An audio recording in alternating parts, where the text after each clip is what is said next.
Histoire d'Apocalypse, 13e partie, le jour de l'Éternel, jour de colère de Dieu, présenté par le pasteur Guébi Jean-Pierre. Ce sera toujours un seul moment après la grande tribulation et avant le retour de Jésus-Christ. Apocalypse 6, verset 17 a dit: car le grand jour de sa colère est venu, et qui peut subsister? C'est quoi ce jour, le grand jour de sa colère? Beaucoup de fois on dit le jour de l'Éternel, et d'autres fois on dit le grand jour de sa colère. C'est-à-dire c'est le jour que la manifestation des revanches de l'Éternel sera effectuée sur les gens qui n'avaient pas respecté les règlements de l'Éternel, qui n'avaient pas respecté la foi en Jésus-Christ. Apocalypse 6, verset 12, comme nous l'avions déjà vu tantôt dans une portion déjà passée, a dit: je regardais quand il ouvrit le 6e sceau, il y eut un grand tremblement de terre. N'oubliez pas, le grand jour de l'Éternel. Il y eut un grand tremblement de terre. Le soleil devint noir comme un sac de crin. La lune entière devint comme du sang. C'est la même chose que Matthieu 24, 29, verset 29 avait dit: le soleil s'obscurcira. Mais Apocalypse 6, verset 12 a dit: le soleil devint noir comme un sac de crin. Hein? Et la lune entière devint comme du sang. Dans Matthieu 24, verset 29, la partie 2, a dit: la lune donnera plus sa lumière. En Apocalypse 6, verset 12, les parties roses, la lune entière devint comme du sang. Ce qui veut dire, c'est la même manifestation qui s'est effectuée dans ces deux parties.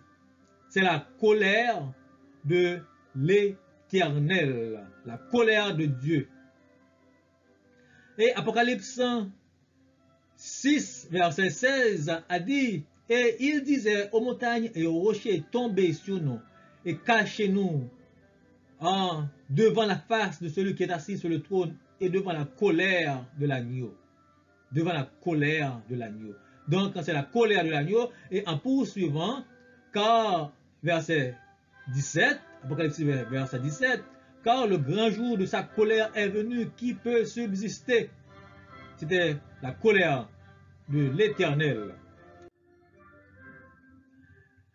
Selon la colère de l'Éternel, selon Sophonie, Zacharie et Joël. Sophonie 1er, versets 14 et 15, a dit: le grand jour de l'Éternel est proche. Verset 15, ce jour est un jour de terreur, de fureur, un jour de détresse et d'angoisse. De détresse et d'angoisse, car l'Éternel aura effectué son jugement sur les habitants de la terre qui n'ont pas respecté la parole de l'Éternel, qui n'ont pas respecté la foi de l'Éternel, qui n'avaient pas respecté la foi en Jésus-Christ et qui n'avaient pas suivi ce que l'Éternel avait demandé de suivre pour être des gens à part, mis à part pour l'Éternel. Un jour de détresse et d'angoisse. Ce jour sera un jour de ravage et de destruction. Ce jour sera un jour de ténèbres et d'obscurité, un jour de nuée et de brouillard. Pas de soleil, donc ce sera un jour froid, sans soleil, un jour glacial, sans soleil, et un jour de détresse où la peur ou l'angoisse régnera sur terre. Mais cependant, Jésus-Christ n'aura pas encore été retourné selon Matthieu 24 et selon aussi 2 Thessaloniciens. Jésus-Christ n'aura pas encore retourné, car la bête viendra avant le retour de Jésus-Christ, comme il avait dit. Et ne vous inquiétez pas, n'occupez personne qui vous dira que concernant le jour de l'Éternel, si certaines personnes vous disent que le jour de l'Éternel est ici ou est là, ne lui croyez pas, car l'Éternel viendra à un jour où tout le monde le verra. pas un jour secret, pas un jour caché, hein, mais tout le monde verra ce grand jour de l'Éternel. Et tout le monde verra le retour de Jésus-Christ. Hein, quand Jésus-Christ viendra nous prendre, tout le monde verra, tout le monde saura. Car pendant le retour de Jésus-Christ, Jésus-Christ viendra faire deux choses à la fois, nous prendre et faire la guerre. Mais avant de nous prendre et faire la guerre, ce grand jour de l'Éternel adviendra avant, auparavant. C'est ce qui est dit dans la Bible, nous l'avons vu tantôt. Zacharie 14, verset 6 a dit, ce jour-là, il n'y aura point de lumière, il y aura du froid et de la glace. Parce que il n'y aura pas de soleil. S'il n'y a pas de soleil, c'est le froid et la glace. Et Joël 2, verset 10 a dit, et verset 31, le soleil se changera en ténèbres et la lune en sang. Joël 2, verset 10, 31. Le soleil se changera en ténèbres, donc pas de soleil, et la lune en sang. Alors, pas de lune non plus. Apocalypse 6, verset 12 avait dit, avant l'arrivée du jour éternel, de ce jour grand et terrible. Alors, non, c'est toujours Joël qui l'avait dit, mais Apocalypse l'avait appuyé en Apocalypse 6, verset 12. Joël a continué pour dire, avant, et le soleil se change en ténèbres et la lune en sang avant l'arrivée du jour de l'Éternel, de ce jour grand et terrible. Et le verset 32 a dit, alors, quiconque invoquera le nom de l'Éternel sera sauvé. Le salut sera sur la montagne de Sion et à Jérusalem. Et quand on voit ce jour arriver, on évoque le nom de l'Éternel. Alors, celui-là qui aura invoqué le nom de l'Éternel sera sauvé. Ainsi, le salut est pour tout le monde.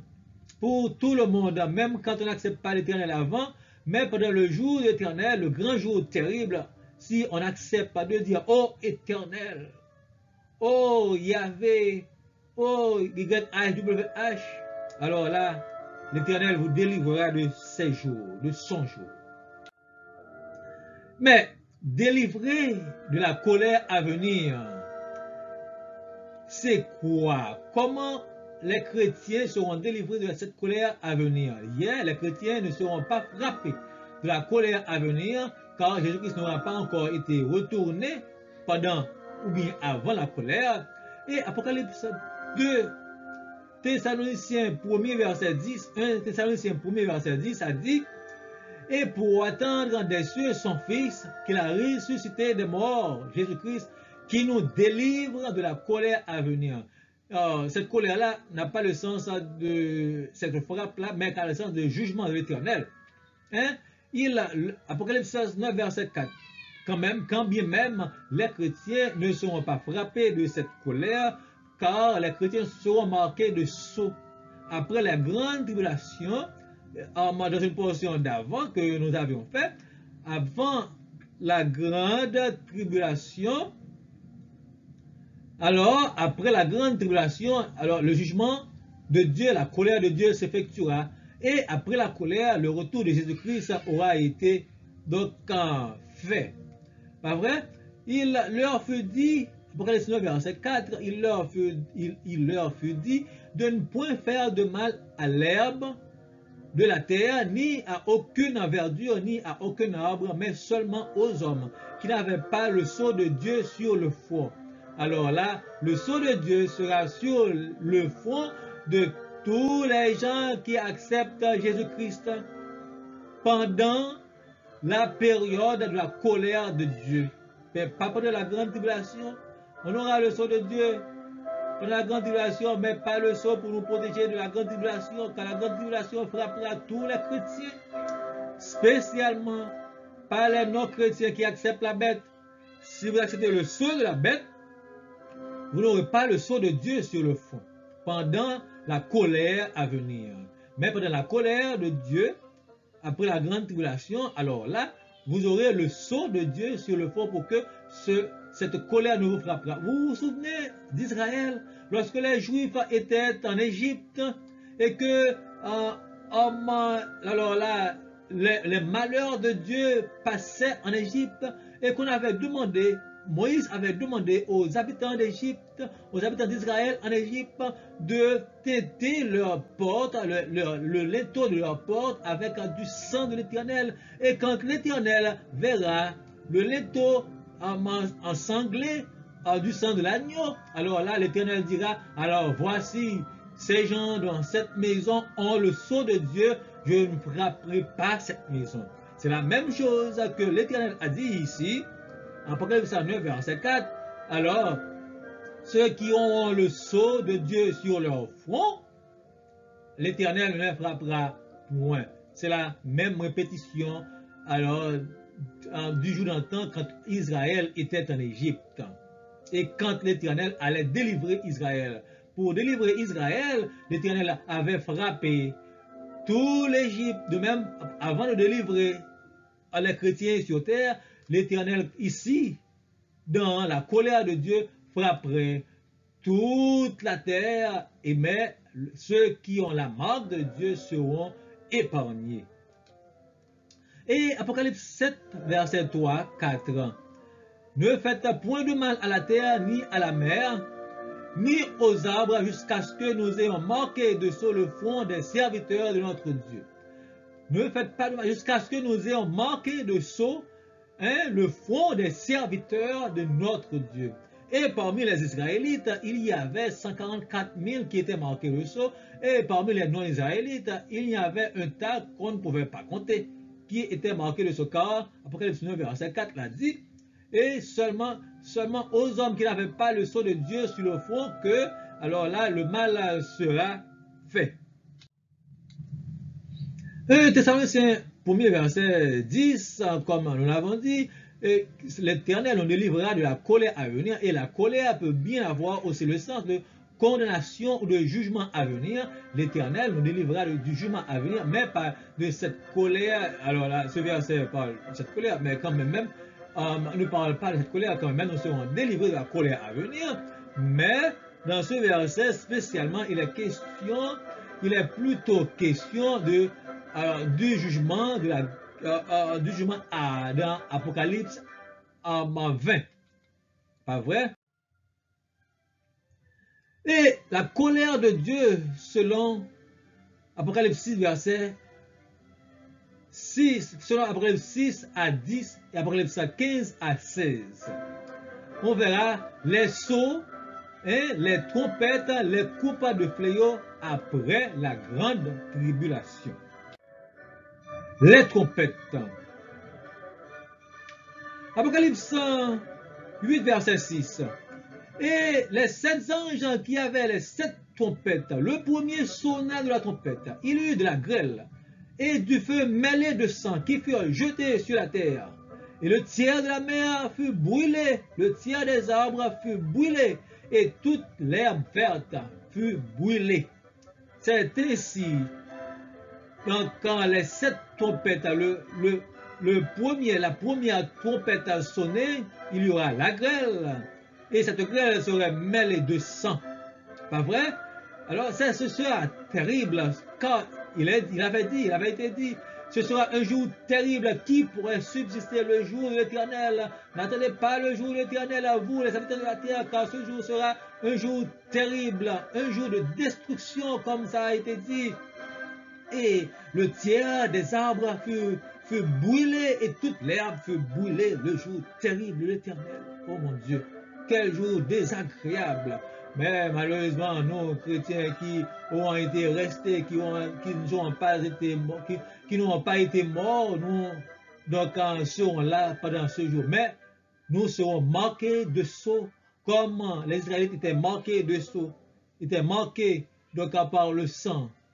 Quand les ravages s'effectueront, les Israélites étaient épargnés, comme nous les chrétiens, nous en serons épargnés. Mais le 4e ange sonna de la trompette, et le tiers du soleil fut frappé, et le tiers de la lune, et le tiers des étoiles. Ce sera la noirceur, un jour glacial, car le soleil n'aura pas pouvoir donner ses rayons de chaleur, ses rayons de lumière chauds. Pas vrai? Ainsi que le tiers en fut obscurci, et que le jour perdit un tiers de sa clarté, et la nuit de même. Terrible. Terrible. Apocalypse 9, verset 3 à 4. Et de la fumée sortiraient des sauterelles qui se répandiront sur la terre. Des sauterelles, de grandes sauterelles se répandiront sur la terre et ils donneront de la fumée. Alors, vous voyez ça, c'est comme des avions de guerre qui propulsent des portions nucléaires avec de la fumée. Et ces fumées ont donc bouleversé les gens comme des scorpions. Et il leur fut donné un pouvoir comme le pouvoir qu'ont les scorpions de la terre. Et voilà les sauterelles. Et il leur fut dit de ne point faire de mal à l'herbe de la terre, ni à aucune verdure, ni à aucun arbre, mais seulement à ceux qui n'ont pas le sceau de l'Éternel sur le front. Seulement à ceux qui n'ont pas. Vous comprenez maintenant que les chrétiens seront sur terre avec un sceau. Les sauvés seront sur terre. Les Israélites qui ont donc invoqué le nom de l'Éternel, les gens qui n'étaient pas chrétiens, qui ont invoqué le nom de l'Éternel, auront un sceau, le sceau de l'Éternel, et l'Éternel les protégera comme les chrétiens qui avaient subi la grande tribulation, qui n'étaient pas morts, hein? Donc auront un sceau de l'Éternel sur le front, pour que l'Éternel les protège de sa colère. Les trompettes maintenant, et les trompettes en continuité. Et ainsi je vis les chevaux dans la vision, et ceux qui les montaient ayant des cuirasses à couleur de feu, d'hyacinthe et de soufre. Les têtes des chevaux étaient comme les têtes de lions, et leur bouche, ils sortaient du feu, de la fumée et du soufre. Du feu, dans la bouche des chevaux sortait du feu. Du feu, c'est comme une arme à feu, c'est comme une arme nucléaire. De la fumée, après l'arme nucléaire aura versé son feu, de la fumée aura été propulsée. Du soufre, quand on parle du soufre, c'est réellement l'arme nucléaire. Oh my Lord. L'Apocalypse 9, verset 18. Le tiers des hommes fut brûlé par ces trois fléaux, par le feu, par la fumée, par le souffle qui sortait de leur bouche.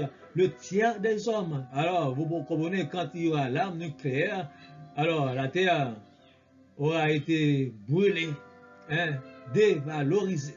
Et Apocalypse 9, verset 20, les autres hommes qui n'en furent pas tués par ces fléaux ne se repentirent pas des œuvres de leurs mains, de manière à ne point adorer les démons. Ils adoraient les démons, les idoles, hein, les idoles faites en or, d'argent, de pierres précieuses, etc., de pierres.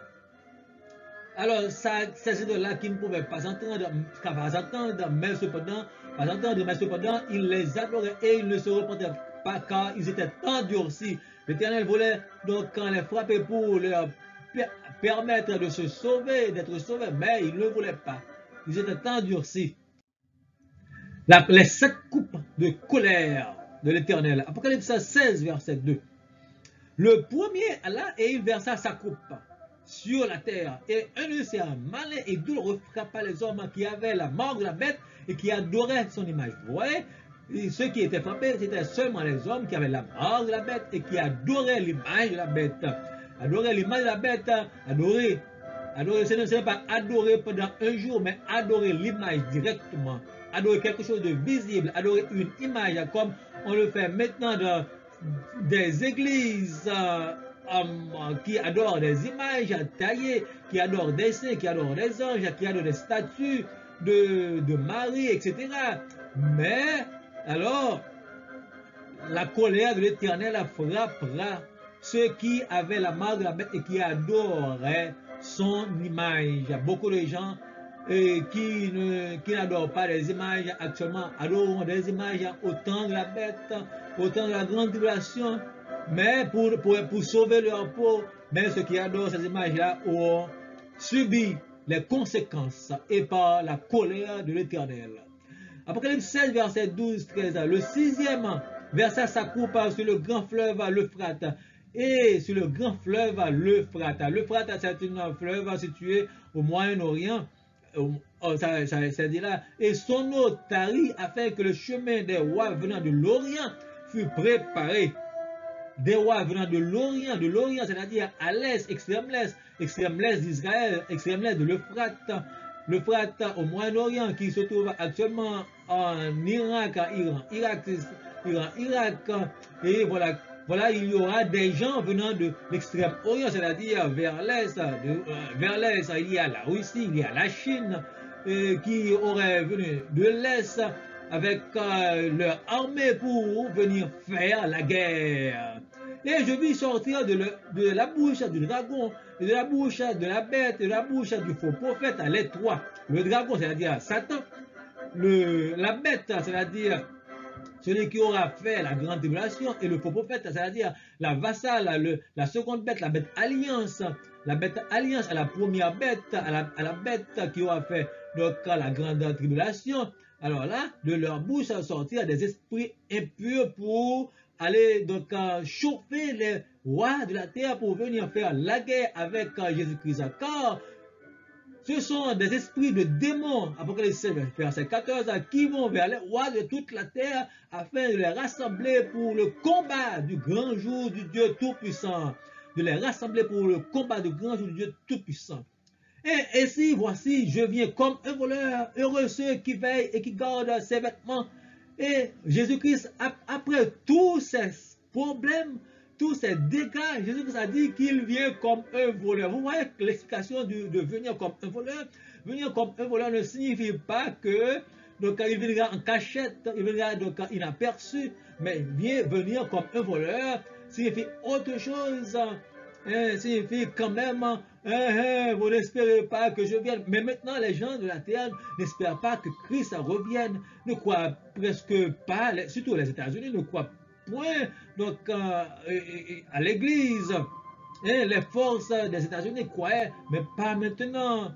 Mais alors là, je viens comme un voleur de Jésus-Christ, car vous n'y attendrez pas. Et voilà, me voici.